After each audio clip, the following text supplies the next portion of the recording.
Welcome to Healthy Cooking with Emily. I hope you enjoy cooking this recipe that is delicious and healthy too. It's easy and fun and great for beginners and kids who are looking for a quick and simple dish to make. On my channel, you will find other videos of recipes varying from crustless quiche Lorraine to chocolate chip clouds.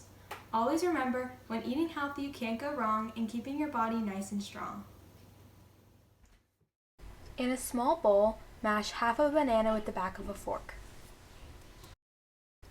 Now add 1/4 teaspoon vanilla and mix the vanilla into the banana. In a mug, add 2 tablespoons of flour. The next ingredient to add is 1/4 teaspoon baking powder. Add 1 pinch of salt. Now pour the bananas into the mug with the dry ingredients and mix, adding any additional toppings like chocolate chips, nuts, seeds, or sprinkles. Place the mug in the microwave and microwave for 90 seconds. When the timer is done, take the mug out of the microwave and let cool for 1 minute.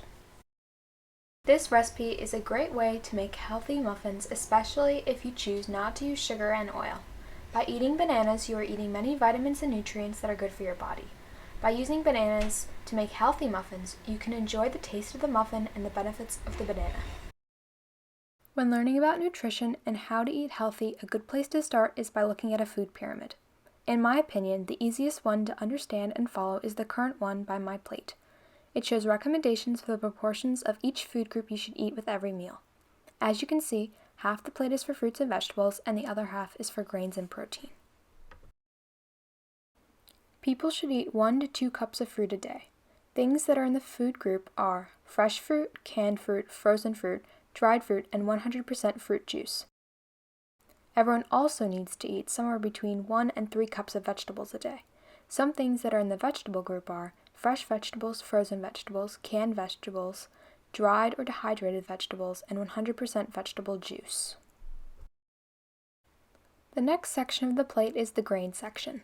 You should eat between 3 and 8 ounces of grain a day. Some examples of grain are rice, cornmeal, bread, pasta, cereal, tortillas, oatmeal, and popcorn. Another important food group is protein. Foods that fall into the protein category are meat, poultry, seafood, beans, eggs, nuts, and seeds. In general, people should eat between 2 and 6.5 ounces a day. The last section on the MyPlate diagram is dairy. You should eat less dairy than the other food groups. This is why the dairy section is represented in a glass next to the plate. You should eat somewhere between 2 and 3 cups of dairy a day. Some things that belong in the dairy food group are milk, yogurt, cheese, and calcium-fortified soy milk. Thanks for watching! I hope you had fun and enjoyed our time together. If you're interested, check out the other videos on my channel and take a look at my website. It's linked in the description. Don't forget, when eating healthy, you can't go wrong in keeping your body nice and strong.